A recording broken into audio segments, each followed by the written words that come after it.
Hello दोस्तों, स्वागत है आप सभी का यू एंड वीडीवी पर एक बार फिर से। तो आज तारीख हो गई है दोस्तों 26 जून 2021 और बात करेंगे आज के मुख्य समाचार और टुडे ब्रेकिंग न्यूज अपडेट की इस वीडियो में। तो आइए नजर डालते हैं देश दुनिया की बड़ी खबरों पर। गाजीपुर बॉर्डर पर सैकड़ों ट्रैक्टर लेकर के पहुंचे हैं नरेश टिकैत। बोले अगर सरकार नहीं मानी तो चुनाव में होगा जबरदस्त विरोध, इनको उखाड़ फेंकेंगे। गाजीपुर बॉर्डर पर सहारनपुर और मुजफ्फरनगर से सैकड़ों की संख्या में किसान ट्रैक्टर लेकर के पहुंचे। बीते कुछ महीनों की तुलना में आज बॉर्डर पर किसानों की संख्या काफी ज्यादा है। भारतीय किसान यूनियन के राष्ट्रीय अध्यक्ष नरेश टिकैत के नेतृत्व में ये सभी ट्रैक्टर बॉर्डर पर पहुंचे हैं आंदोलन को तेज करने के लिए। उन्होंने इस दौरान कहा है कि अगर सरकार बात नहीं मानती है तो हम आगामी चुनाव का खुलकर के विरोध करेंगे। आप लोगों को आगे बताते चलें, आज सिंघू, टिकरी और गाजीपुर बॉर्डर पर किसान यहां पर कृषि बचाओ लोकतंत्र बचाओ दिवस के रूप में यहां पर मना रहे हैं। और वहीं आज किसान यहां पर राजभवन का घेराव भी करेंगे और राज्यपाल को यहां पर राष्ट्रपति के नाम ज्ञापन भी सौंपेंगे। और वहीं इस दौरान राकेश टिकैत ने कहा है कि बंगाल की तरह हम यूपी की जनता से भी अपील करेंगे कि वो बीजेपी को वोट बिल्कुल भी ना करें। ये यहाँ पर दोस्तों बड़ी खबर किसानों की तरफ से सामने निकल के आई है। एक और खबर की तरफ चलते हैं।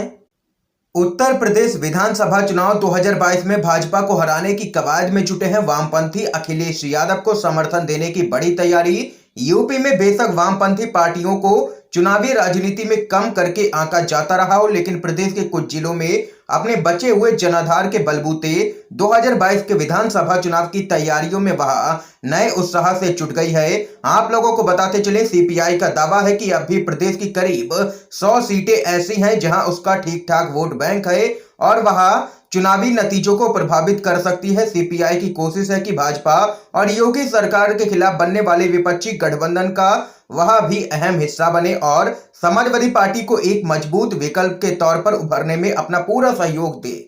जब प्रदेश में भाजपा और योगी सरकार पूरी तरह नाकाम हो चुकी है और जनता बदलाव चाहती है, तो समाजवादी पार्टी के नेतृत्व में एक बड़ा गठबंधन बना करके 2022 में भाजपा को हराना अब जरूरी है। जनता बदलाव चाहती है, योगी सरकार को उखाड़ फेंकेंगे।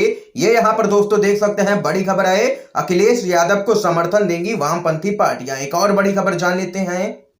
विपक्षी नेताओं के साथ मुलाकात पर शरद पवार का पहला बयान सामने निकल के आया है। उन्होंने कहा कांग्रेस को साथ लेकर के ही बन सकता है कोई भी मोर्चा। एनसीपी के प्रमुख शरद पवार के आवास पर पिछले दिनों विपक्षी दलों के नेताओं की एक बड़ी बैठक हुई थी। इस बैठक के पहले और बाद में पवार की चुनावी रणनीतिकार प्रशांत किशोर की 3 दफे मुलाकात भी हुई है। इन बैठकों ने विपक्षी दलों के बीजेपी के खिलाफ तीसरा मोर्चा बनाने के लिए एक साथ आने की अटकलों को हवा दे दी। हालांकि विपक्षी दलों की बैठक से कांग्रेस और अन्य दलों के नेताओं की गैर मौजूदगी ने कई तरह के सवाल भी उठाए। अब इन बैठकों पर शरद पवार ने बयान जारी किया है। एनसीपी के अध्यक्ष पवार ने कहा है कि राष्ट्र मंच की बैठक में गठबंधन पर कोई चर्चा नहीं हुई थी, लेकिन अगर कोई वैकल्पिक फोर्स खड़ा करना है तो कांग्रेस को साथ लेकर के ही किया जाएगा। हमने यही बात बैठक में कही थी। इससे पहले प्रशांत किशोर भी यही कह चुके हैं कि कांग्रेस के बिना बीजेपी को कोई भी टक्कर नहीं दे सकता है, चाहे वह कोई भी गठबंधन पार्टियां मिलकर के बना ले। अगर कोई भी गठबंधन बनेगा उसमें कांग्रेस पार्टी का शामिल होना जरूरी है, ऐसा चुनावी रणनीतिकार प्रशांत किशोर पहले ही कह चुके हैं। दोस्तों, आप लोगों के अनुसार किन किन पार्टियों को एक साथ आना चाहिए केंद्र की मोदी सरकार के खिलाफ? एक और बड़ी खबर जान लेते हैं। फिलीपींस के राष्ट्रपति बोले वैक्सीन ना लगवाने वाले भारत जाएं। जयंत बोले साहब का डंका बज रहा है। पिछले 7 से 8 सालों से देश में जब से बीजेपी का एक नया चेहरा सामने देखने को मिला है, तब से ही हर बात पर पाकिस्तान जाने की सलाह और धमकी दी जाती है। अपने हर राजनीतिक विरोधियों को देशद्रोही घोषित कर पाकिस्तान जाने को कहा जाता है, जैसे कि पाकिस्तान की वीजा इन्हीं लोगों के दस्तखत से जारी होता है। ऐसा ही अब फिलीपींस में भी होने लगा है। फिलीपींस के राष्ट्रपति ने कोरोना वैक्सीन से इनकार करने वाले अपने देश के लोगों को धमकाते हुए कहा है कि जिसे भी वैक्सीन नहीं लगवाना हो वो भारत चला जाए। अगर यहां आपको रहना है तो वैक्सीन तो हर हाल में लगवानी ही पड़ेगी, ये तो कहना है फिलीपींस के राष्ट्रपति का। और वहीं फिलीपींस के राष्ट्रपति के इस बयान पर राष्ट्रीय लोक दल के अध्यक्ष जयंत चौधरी ने चुटकी लेते हुए कहा है कि हमारे देश में भाजपा वाले हर बात पर पाकिस्तान जाने की बात कहते हैं, उधर फिलीपींस वाले कह रहे हैं कि भारत चले जाओ। कई देश तो ऐसे हैं कि जो वैक्सीन के चक्कर में अपने यहाँ भारतीय नागरिकों को आने ही नहीं दे रहे हैं। जयंत ने पीएम पर तंज कसते हुए कहा है कि साहब का डंका बज रहा है। तो वहीं एक और बड़ी खबर सामने आ रही है दोस्तों।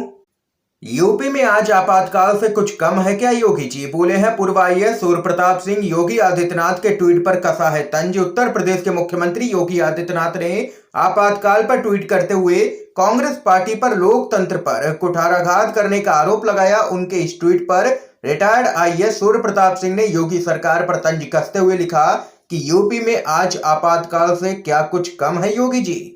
इसी पूरे मामले पर एक सोशल मीडिया यूजर ने ट्वीट किया कि आपातकाल डरावना था लेकिन आज के दौर से लाख दर्जा बेहतर था। ये तो यहाँ पर बीजेपी नेताओं को निशाने पर लिया गया है और योगी आदित्यनाथ हुए हैं ट्रोल सोशल मीडिया पर। एक और बड़ी खबर जान लेते हैं दोस्तों। सीमा पर बड़ी संख्या में चीन के सैनिकों का जमावड़ा हुआ है। जी हां दोस्तों, आप लोगों को बताते चले भारत की सीमाओं पर नजरें गड़ाए बैठा चीन एक बार फिर से गड़बड़ी करने की कोशिश कर रहा है। भारत ने कहा है कि सीमा पर बड़ी संख्या में चीन के जवान इकट्ठा हो चुके हैं और यह एलएसी पर यथास्थिति को बदलने की एक तरफा कोशिश है। भारत ने ड्रैगन को चेताया है कि इस तरह की हरकतें दोनों देशों के बीच हुए समझौतों का उल्लंघन है। और वहीं इससे पहले चीन ने बॉर्डर पर कई अत्याधुनिक हथियार भी तैनात किए थे। ये यहाँ पर दोस्तों देख सकते हैं कि पहले हथियार और अब यहाँ पर भारी संख्या में चीन के सैनिक भी तैनात हो चुके हैं सीमा पर। कुछ बड़ा करने की फिराक में इस बार नजर आ रहा है ड्रैगन। अगली बड़ी खबर जान लेते हैं दोस्तों। जिला पंचायत अध्यक्ष के चुनाव में समाजवादी पार्टी को समर्थन देगी बीजेपी की पूर्व सहयोगी सुभाषपा। उत्तर प्रदेश में बीजेपी की पूर्व सहयोगी सोहेल देव भारतीय समाज पार्टी के राष्ट्रीय अध्यक्ष व पूर्व मंत्री ओम प्रकाश राजभर ने जिला पंचायत अध्यक्ष चुनाव में सपा उम्मीदवारों को समर्थन देने की घोषणा की है। उन्होंने कहा है कि वर्तमान स्थिति में 2022 के विधानसभा चुनाव में राज्य में बीजेपी को यहां पर सपा ही हरा सकती है, इसलिए हम सपा के साथ यहां पर सीधे तौर पर खड़े हैं और उसको ही समर्थन करेंगे। और यहां पर ओम प्रकाश राजभर ने बीजेपी को दे दिया है तगड़ा झटका। जिला पंचायत अध्यक्ष के चुनाव में कर दिया है सपा का समर्थन। एक और बड़ी खबर आप लोगों को बताते चले दोस्तों। सीबीआई और ईडी करे राम मंदिर के लिए जमीन खरीद में गड़बड़ी की जांच, बीजेपी को भी करनी चाहिए मांग। संजय राउत का बड़ा बयान है। शिवसेना के नेता संजय राउत ने कहा है कि अयोध्या में राम मंदिर न्यास के द्वारा जमीन खरीद में वित्तीय गड़बड़ी की सीबीआई और ईडी के द्वारा जांच यहां पर करवाई जानी चाहिए। उन्होंने कहा है कि भाजपा की राष्ट्रीय कार्यकारिणी को एक प्रस्ताव पास कर इन एजेंसियों के द्वारा जमीन मामले की जांच की मांग करनी चाहिए। तो वहीं दोस्तों एक और बड़ी खबर जान लेते हैं। जेल ले जाते वक्त पुलिसकर्मियों ने ली है हत्यारोपी सुशील कुमार के साथ सेल्फी। लोग बोले हम इनसे कर रहे हैं सही जांच की उम्मीद। दिल्ली की एक अदालत ने छत्रसाल स्टेडियम में एक युवा पहलवान की हत्या के संबंध में पहलवान सुशील कुमार की न्यायिक हिरासत 9 जुलाई तक बढ़ा दी है। सुशील कुमार को मंडोली जेल से तिहाड़ जेल में शिफ्ट किया गया है। इस दौरान पुलिसकर्मियों ने सुशील कुमार के साथ सेल्फी ली है और तस्वीरें खिंचवाई हैं। संगीन आरोपों में घिरा सुशील उस वक्त मुस्कुराता हुआ नजर आ रहा था। ऐसी तस्वीरें सामने आने के बाद सवाल उठ रहे हैं कि क्या उसे जेल में स्पेशल ट्रीटमेंट दिया जा रहा है। सोशल मीडिया पर भी लोग पुलिस पर गुस्सा उतार रहे हैं। लोगों का कहना है कि हम ऐसी पुलिस से सही जांच की उम्मीद करते हैं जो हत्यारोपियों संग तस्वीरें खिंचवाने में खुद को गौरवान्वित महसूस करती है। देख सकते हैं कि पुलिस के ऊपर सोशल मीडिया पर लोगों ने सवालिया निशान लगा दिए हैं। एक और बड़ी खबर जान लेते हैं। ट्विटर ने केंद्रीय मंत्री रविशंकर प्रसाद का अकाउंट 1 घंटे बंद रखा, बताया अमेरिकी कानून का उल्लंघन। जी हां दोस्तों, आप लोगों को बताते चले ट्विटर ने केंद्रीय मंत्री रविशंकर प्रसाद का अकाउंट 1 घंटे के लिए ब्लॉक कर दिया था, जिसके बाद यहां पर काफी विवाद भी हुआ। ट्विटर की इस कार्रवाई पर रविशंकर प्रसाद ने नाराजगी प्रकट की है और वहीं ट्विटर ने इसके पीछे की वजह बताते हुए कहा है कि केंद्रीय मंत्री ने अमेरिका के डिजिटल मिलेनियम कॉपीराइट एक्ट का उल्लंघन किया है। हालांकि बाद में ट्विटर ने चेतावनी देते हुए रविशंकर प्रसाद के अकाउंट को एक बार फिर से खोल दिया। इसके साथ ही एक और बड़ी खबर जान लेते हैं दोस्तों। तेल पर खेल, पेट्रोलियम मंत्री के 3 बयान याद दिलाकर के बोली है कांग्रेस इतनी बेशर्मी भी ठीक नहीं है। कोरोना संकट के बीच तेल की कीमतें आसमान छू रही हैं। इसके चलते आम आदमी को महंगाई की दोहरी मार का सामना करना पड़ रहा है। कांग्रेस ने पेट्रोलियम मंत्री के 3 बयान ट्वीट किए और मोदी सरकार पर निशाना साधा है। कांग्रेस ने एक तस्वीर शेयर की है जिसमें लिखा है केंद्रीय पेट्रोलियम मंत्री धर्मेंद्र प्रधान के 3 बयान हैं। तस्वीर में लिखा है पेट्रोल डीजल के बढ़ते दामों पर धर्मेंद्र प्रधान की राय। पहले बयान में लिखा है सर्दी का मौसम जिम्मेदार है। दूसरे में लिखा है सरकार की आमदनी कम और खर्च ज्यादा, अभी नहीं घटा सकते हैं तेल के दाम। तीसरे बयान में लिखा है पूर्व की कांग्रेस सरकार जिम्मेदार है। तस्वीर में नीचे लिखा हुआ है सबसे बड़ी बात, ये देश के पेट्रोलियम मंत्री हैं और अब उन्हें यहाँ पर पूर्व की कांग्रेस सरकार जिम्मेदार नजर आने लगी है पेट्रोल डीजल की बढ़ती हुई कीमतों के लिए। इतनी बेशर्मी भी ठीक नहीं है मोदी सरकार, ये यहाँ पर कांग्रेस पार्टी ने घेरा है। यहाँ पर सीधे तौर पर मोदी सरकार को पेट्रोल डीजल की लगातार कीमतें बढ़ती ही जा रही हैं। कई जगहों पर पेट्रोल 110 रुपए के पार जा चुका है और डीजल भी शतक मार चुका है। एक और बड़ी खबर जान लेते हैं। नारदा स्कैम मामले में ममता बनर्जी को बड़ी राहत, सुप्रीम कोर्ट ने कहा नए सिरे से विचार करे हाई कोर्ट। जी हां दोस्तों, नारदा स्कैम मामले में पश्चिम बंगाल की मुख्यमंत्री ममता बनर्जी और कानून मंत्री मलय घटक को सुप्रीम कोर्ट से राहत मिली है। सीएम ममता और घटक ने नारदा मामले में टीएमसी नेताओं की गिरफ्तारी के बाद हुई अराजकता मामले में याचिका दी थी। अब सुप्रीम कोर्ट ने कहा है कि वे दोबारा कोलकाता हाई कोर्ट जाएं और एक बार फिर से नए सिरे से याचिका फाइल करने का निर्देश सुप्रीम कोर्ट ने दे दिया है।